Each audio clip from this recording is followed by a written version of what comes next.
नमस्कार, आप सभी का स्वागत है। उत्तर प्रदेश चुनाव की बात करें तो महज 8 से 9 महीने का वक्त रह गया है जब उत्तर प्रदेश में विधानसभा का चुनाव होता हुआ दिखाई पड़ेगा। और ऐसे में तमाम जो सियासी पार्टियां हैं, चाहे सत्ताधीश जो है बीजेपी हो या विपक्ष की जो पार्टियां हैं जिनमें सपा हो, बसपा हो, कांग्रेस पार्टी हो, ये तमाम जो दल हैं वो अभी से अपनी रणनीति बनाने में लगे हैं। और इसी तर्ज पर देखा जाए तो बहन जी मायावती लगातार उत्तर प्रदेश में फोकस किए हुए हैं, क्योंकि सत्ता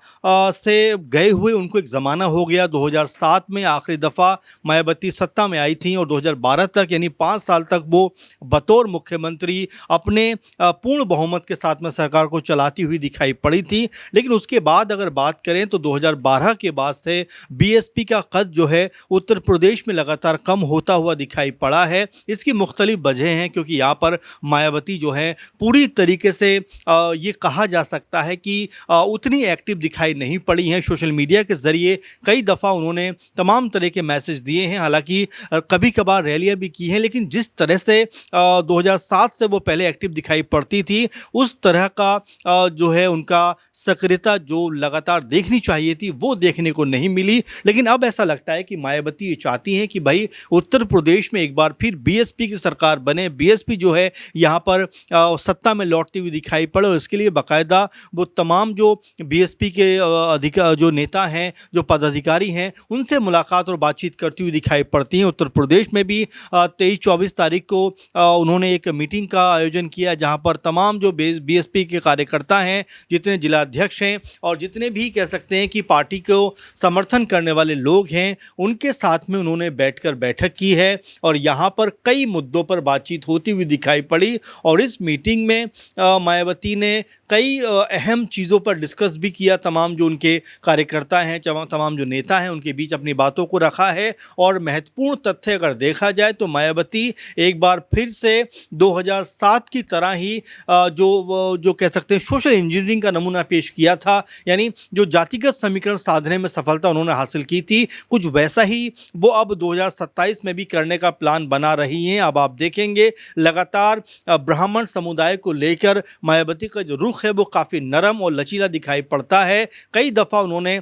ब्राह्मणों के हित में बात की है और कई दफ़ा ब्राह्मणों की आवाज़ को बुलंद भी किया है। और यहाँ पर भी अगर देखा जाए, इस मीटिंग की भी बात की जाए तो यहाँ पर भी वो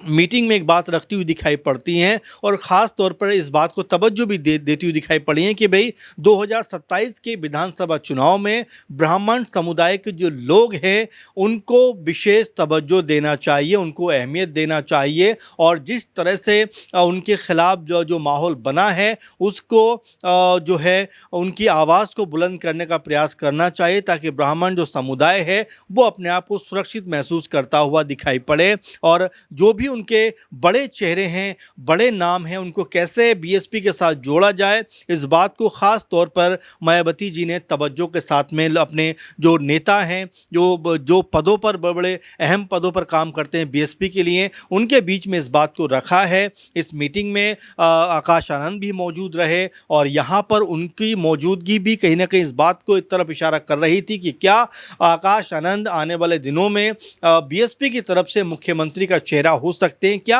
आकाश आनंद में वो बात है जो आने वाले दिनों के लिहाज से बीएसपी को एक नई राह पर लेकर चलते हुए दिखाई पड़ेंगे, क्योंकि मायावती जी की उम्र की भी अगर बात करें तो 70+ वो दिखाई पड़ती हैं और यहाँ पर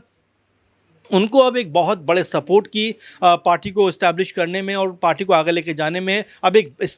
बड़े चेहरे की ज़रूरत है। और ऐसे में आकाश आनंद जो लगातार 2-3 सालों से चर्चाओं में हैं, उनको लेकर वो आगे बढ़ना चाहती हैं, तो ऐसे में वो भी इस मीटिंग में नज़र आए। मायावती ने इस मीटिंग में ख़ास तौर पर जोर दिया कि भाई जो अपना जनाधार रखते हैं, जो कह सकते हैं कि समाज के अंदर, समुदायों के अंदर अपनी स्थिति को मजबूत रखते हैं या जिताऊ फेस हैं, जो जीत दर्ज कर सकते हैं, उन चेहरों को ही टिकट दिया जाए, यूं ही किसी को भी टिकट ना बांट दिया जाए। इस बात की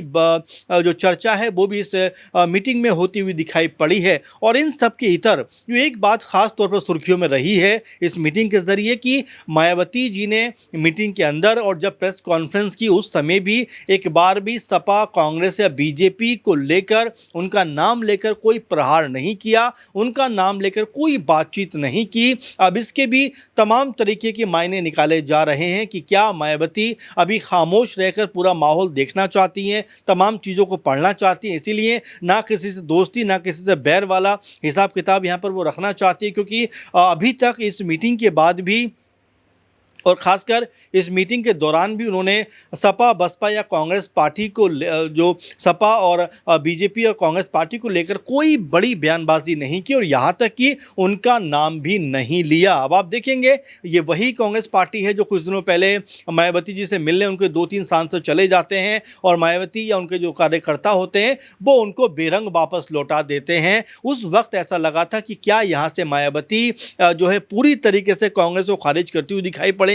और इस मीटिंग के जरिए ऐसा लगता था कि वो कांग्रेस पार्टी के खिलाफ हल्ला बोलती हुई दिखाई पड़ेंगी। लेकिन मायावती जी ने ऐसा कुछ नहीं किया, बल्कि पूरे मामले पर खामोशी वो धरे रहीं। सपा को लेकर लगातार उनका जो रुख है वो काफ़ी मुखर दिखाई पड़ता है, लेकिन इस मीटिंग के दौरान और इस मीटिंग के बाद भी उनका कोई बड़ा बयान सपा को लेकर सामने नहीं आया। हालांकि बीजेपी को लेकर उन्होंने थोड़ी बहुत बातचीत रखी, यानी थोड़ी बहुत बातें रखी सामने, लेकिन इस मीटिंग के दौरान या इस मीटिंग के बाद बीजेपी को लेकर भी उन्होंने कोई बड़ा हमला नहीं किया। तो ऐसे में कई सवाल उठते हैं कि क्या मायावती अभी भी जो गठबंधन की उम्मीद है तमाम दलों की, क्या उसको बनाए रखना चाहती हैं। हालांकि मायावती कई दफ़ा ये बात कह चुकी हैं कि उत्तर प्रदेश में किसी दल के साथ में गठबंधन नहीं होगा। ऐसे में अब सवाल उठते हैं कि क्या इन सब में कांग्रेस पार्टी भी है, क्योंकि कांग्रेस पार्टी के साथ में गठबंधन की बात लगातार कई दफ़ा सामने आ चुकी है, कई नेताओं ने ये बात रखी भी है। और साथ में जब कांग्रेस पार्टी के 2 सांसद पहुंचते हैं मिलने के लिए, तब भी इस बात को लेकर कहा जा रहा था कि क्या कांग्रेस पार्टी इस बात में इंटरेस्ट रखती है कि भाई मायावती के साथ में गठबंधन किया जाए, चूँकि उत्तर प्रदेश के अलावा पंजाब, उत्तराखंड जैसे राज्यों में भी 2027 में चुनाव है, तो ऐसे में कई जगह पर यह गठबंधन काम आ सकता है। तो क्या बीएसपी और कांग्रेस का जो गठबंधन की सुगबुगाहट चल रही है, क्या वो तेज़ होती हुई दिखाई पड़ेगी। वैसे भी सपा पहले ये बात कह चुकी है कि भाई हम तो 403 सीटों पर अपनी दावेदारी जो है वो पुख्ता करके बैठे हैं, हमारा जो बूथ लेवल का भी कार्यकर्ता है वो मजबूती के साथ में वहां पर कार्य करता हुआ दिखाई पड़ता है और हम जीत की तैयारी पूरी कर रहे हैं। और इस तरह से कहीं ना कहीं 403 सीटों पर जो अखिलेश यादव ने कहा है कि भाई हमारी तैयारी पूरी है, हम पीछे हटने वाले नहीं हैं, तो क्या इसको जोड़कर देखा जाए कि कांग्रेस पार्टी के साथ में जो गठबंधन अब तक था क्या वो नहीं रहेगा, ये अपने आप में बड़ी बात हो जाती है। तो इन तमाम चीज़ों को लेकर जो कयास हो रहे हैं, तो तमाम अटकलें लग रही हैं कि क्या कांग्रेस पार्टी के साथ में बीएसपी यहां पर अपना गठबंधन करती हुई नजर आएगी, गठजोड़ करती हुई नजर आएगी, और क्या आपस में दोनों दल मिलकर उत्तर प्रदेश समेत पंजाब और उत्तराखंड जैसे राज्यों में कह सकते हैं कि चुनाव लड़ सकते हैं। क्योंकि उत्तराखंड की बात करें तो मायावती ने अपने तमाम जो पदाधिकारी हैं, तमाम जो नेता हैं, उनके साथ में भी मीटिंग की है और कुछ जगह पर फेरबदल भी किए हैं। तो उनका मानना है कि उत्तराखंड में भी बेहतर प्रदर्शन किया जाए। तो ये सवाल अपने आप में उठते हुए दिखाई पड़ते हैं कि क्या आने वाले दिनों में जो मायावती का रुख था कि भाई हमें गठबंधन किसी से नहीं करना है, क्या वो खत्म होता हुआ या कम होता हुआ दिखाई पड़ेगा, क्या वो अब एक नया रूप लेता हुआ नजर आएगा। तो इस तरह की तमाम चर्चाएं उत्तर प्रदेश में चलने लग गई हैं कि क्या मायावती का जो अब तक